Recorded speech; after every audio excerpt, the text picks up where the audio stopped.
So hi everyone, I'm Shai and I'm going to present you the video documentation for the entire exchange program that I've been through during the previous fall, which is September 2019 to December of 2019. So I've went to UNSW, which is University of New South Wales in Sydney, Australia, and it's indeed a very memorable journey for me. So before moving forward, I would like to take this golden opportunity to record my greatest experience, appreciation and express millions of thank you to those who have helped me throughout the entire exchange program, especially the staffs and instructors from the International Student Council of University of Malaya. So they actually started by providing us the application to embark on a journey to study abroad, as well as providing assistance in help us and guiding us in the application process. And last but not least, for getting and initiate the collaboration between universities to enable to seek for placement for us at the host university in other countries.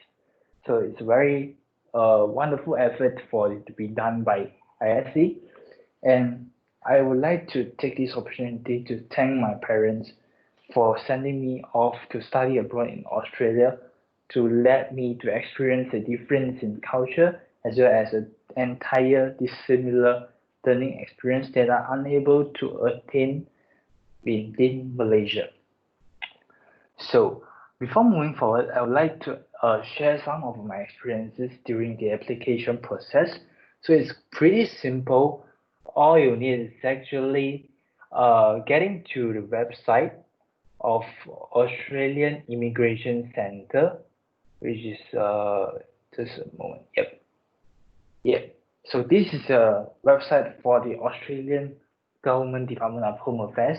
So after getting your approvals, or such as COA and COE, which is Certificate of Acceptance or Certificate of Enrollment from the host universities, let's say in Australia that you are applying to, eventually it will be very easy for you to getting a visa which enables you to study abroad in Australia. So getting a visa for us for the purpose of exchange program is actually studying and training visas under subclass 500 over here, and eventually just clicking fill out the forms and attach all the required documents. The process would take around like 2 weeks to finish your approval, and if you are requiring immediate or more urgent or more expecting speedy speedy receive of the visas, you can actually go to the Australian Immigration Centre to have a more speedy service. So after getting your visas approved, it's a time for you'll be required to apply for the OSHC Australia, which is the Overseas Student Health Cover, which is an insurance policy that are required by UNSW itself as well as other universities is in Australia.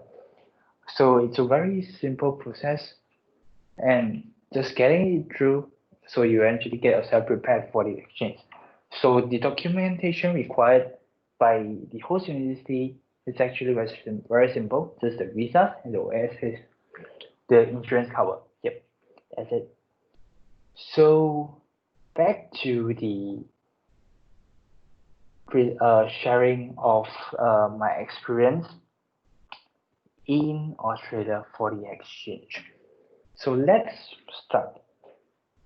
The first, I will be going to segregate the presentation in 3 different cities. So the first one we're going to is Sydney. So UNSW itself is actually located in Sydney, which is the capital of Australia. So the picture on the right is showing the UNSW Administrative Building, which is the iconic building of UNSW. And ring line structure is actually a symbol of UNSW, where people going to UNSW or those who are going to graduate very soon will eventually have their graduation photos take over the structure with the view of the ring line structure as well as the buildings and logo of UNSW. It's a very picturesque scene as well as it's very meaningful. So the picture on the left is actually the courtyard of the UNSW, where students will eventually held activities such as barbecue, carnivals, leisure games, such as sports, as well as some like kind of painting, craft painting or activities. It's very hard to imagine, but it's very hard to imagine that those people capable to cope it and proceed with the activities under the hot sun. But it's a reality that Australians do very enjoy the sunny days, especially during the summer. So they'll be very glad and relaxed to have those activities carry on in the courtyard under the hot sun. So it's very unbearable for me. And this is me taking photos with UNSW logo within the corner in the university, and me myself posting a very funny pose in front of the business school. So the picture on the left is actually the place, the room of mine when I'm staying in Renwick for the study purposes. So the room is quite conducive, and the apartment is very well equipped with necessary facilities, and I've been sharing the apartment with another 4 housemates. So the picture on the left is actually the view of my apartment from the outside, and it's very strategically located, which is only 2 minutes walk to UNSW, as well as very near to gain access to convenience stores such as Woolworths and also Coles. It's a very good option for you to getting daily groceries and very cheap one. Next, we're moving forward to food in Australia. So the first icon is kangaroo. Kangaroo is actually a symbolic animal for Australians, which is the nation animal or something like a spirit of it. But Australians do occasionally eat kangaroo meat, as probably due to the overwhelming population within the country, and not forget to mention that Sydney Fish Market is a very famous tourist attractions for those foodie to hunt for cheap and fresh seafoods. I personally went to the fish market for several times, like once in every fortnight after I discovered a place, because it's very cheap and very affordable seafood over there. Not besides that, Australia is also very well known for its coffee culture, and if you are a coffee enthusiast, definitely you should try and considering to maybe try out the coffees in Australia. Okay, so moving forward to the view. So Sydney Opera House is indeed one of the 7 wonders that currently well preserved within the world. The view over there is very breathtaking, especially during the daytime. As you can see, the Sydney Opera House is very awe-inspiring, as well as the Harbour Bridge on the top left. So the middle left is actually me from the view from the Sydney Opera House towards the city sides, towards CBD, and it's very beautiful during nighttime. But it's very exceptionally beautiful during the nighttime, as well as during the daytime, as well as you can see the Harbour Bridge in the bottom left. Okay, so Australia is being one of the country with the earliest time zone. So eventually it will be the one that first celebrated, that it will be eventually among those countries that celebrated the New Year the earliest. So every year, the fireworks at the Harbour Bridge is one of the prime attraction that attracted or captivated people around the world to actually enjoy the fireworks. So it's around the Harbour Bridge, and you can see it's very breathtaking. So the view from top left is actually from the top of the observatory tower in Sydney CBD, Central Business District. On top of that, you can have a bird view of the entire city under your feet. So Sydney is actually also having a very well-known tourist attractions named as Blue Mountain, which is very famous for its hiking trails as well as the unique flora and fauna available over there. So on the top left is actually me, taking captured by someone on my action of glancing over the mountains.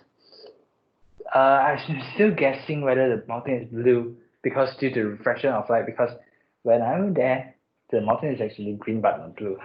So I'm kind of curious on what is actually that makes it blue and recognized by everyone as Blue Mountain. So that marks the entire part for Sydney, and so it's a very well structured city compared to the other two that I'm going to share later on. So Gold Coast is the next part. Gold Coast is actually famous for its beaches, and also it's a heaven for those who like surfing and also other water activities. So then the most well-known tourist attractions in Gold Coast is actually the Surfer Paradise, where you can see the daytime view and also the nighttime view on top of the slides. It's very big, very scenic, very amazing. And during summertime, most of the people around Australia will swarm to Surfer Paradise to get to surf over there because it's very suitable, I would say, a very attractive beach or sea to surf with.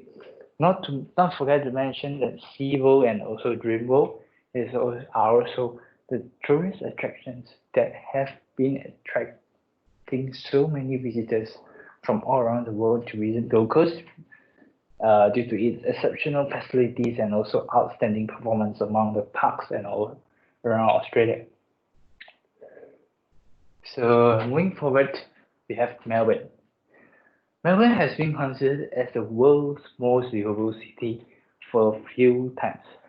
It's a very beautiful city with a strong historical culture, diversity of background, as well as the population and other criteria as such as the lifestyle, especially the lifestyles available in the city and practice for the people in the city.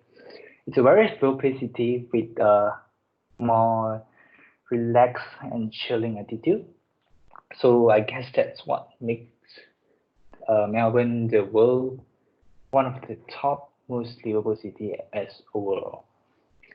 So Melbourne is a city which prioritizes and pays high tribute to artistic factors. So as you can see within the slide, this street art is actually captured by me. It is located in the Hosey Lane in the city center of Melbourne. So the walls of the entire street is actually fully occupied by those paintings and drawings, and it's very meaningful as well as very like you're kind of being shocked and with a glance, and it's a very unique experience for you to be experiencing that. And yes, the left-hand side is a view from the sky deck in the city center of Melbourne. So it's captured during the sunset, and on top of the observatory tower, you can have a view on the entire city of Melbourne. So it's very beautiful, and you can see among those skyscrapers and also concrete buildings, you can still witness some of the historical heritage buildings that present within it. It's very sort of complementing each other, and it's what that makes Melbourne so unique. So the picture on the top right is actually part of the oldest library in Melbourne. So the library is also a kind of a museum which displays artifacts and documents that have accompanied Melbourne throughout the years since the very beginning of like during his portraying all the historical developments and also records of Melbourne. So it's very worthwhile to pay a visit over there, and not to forget the Yarra River, which is the famous river around Melbourne. So the view over the riverbanks is very breathtaking as well, especially during the sunset time, And not to mention, Melbourne is having a different time zone with other two cities, which Melbourne is actually faster for 1 hour when I paid visit over there. So apart from the city side of Melbourne, Melbourne is also very well equipped with its natural scenic view, especially the Great Ocean Road and the 12 Apostles. The Great Ocean Road is actually a very suitable route for driving, especially you can still enjoy the breathtaking views of the mountains, mountains and cliffs, surrounded by the seasides, and it's very pleasant and enjoyable journey for driving around there. And the 12 Apostles, which is a very uh, kind of still wonder that present within the world. What it's very a combination of cliffs and rocks, also as mountains. They are being washed away by the tides and eventually created different shapes of it. So the heritage buildings within the city center of Melbourne also includes the Flinders Street Station. It's a very old building, but it's very well preserved. So you can see that the design is very antique. It's very memorable. It's also a place with huge historical backgrounds that worth to be studied of. And the Brighton Beach, which is the one of the emerging tourist attractions within the recent years, where you can witness different colors of huts being built uh, beside the beach, which is eventually becoming a hotspot for those photo hunters, let's say. Coming to the conclusion of the entire documentation.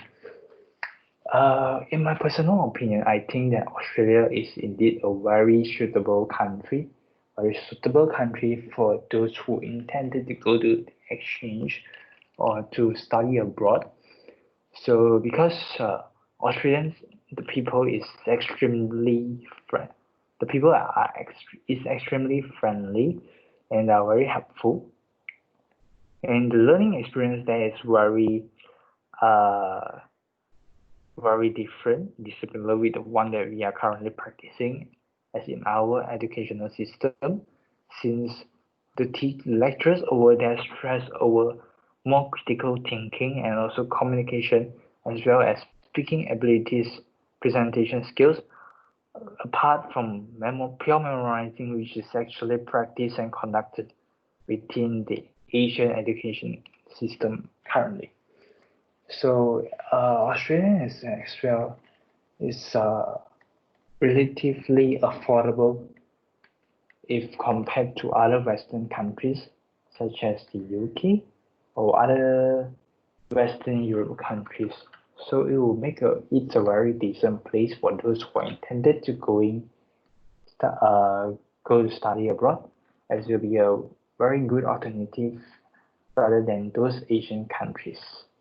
So this will mark the end of my documentation, and I would like to thank Yin for those who have their rendered their help towards me during the entire journey.